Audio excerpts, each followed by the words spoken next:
Welcome to the Slop Temple. We pray this video helps. In this video, I will explain how to remove school restrictions from a Chromebook. First, navigate to your Chromebook settings menu, then scroll down to the About Chrome OS section and click on More Details. Here, you can usually see if the device is managed by an organization, which is important to confirm before proceeding with any changes. To enable developer mode, turn off your Chromebook, then hold down the Escape and Refresh keys while pressing the Power button.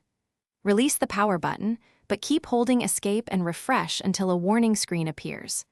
Press Ctrl+D to confirm you want to enter developer mode, then press Enter to accept the data wipe. This process typically takes about 10 to 15 minutes.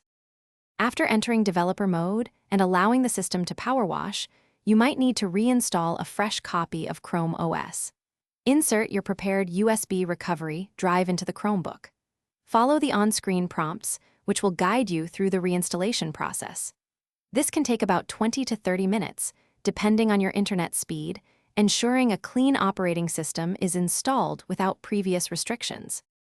Once the reinstallation is complete, boot up your Chromebook and go back to the About Chrome OS section in Settings to confirm that it no longer shows as managed. Remember, modifying school property can have consequences, so proceed with caution. Furthermore, some institutional networks can re-enroll devices automatically, so be mindful of where and how you connect your Chromebook in the future. Thanks for watching. Consider subscribing if we helped you.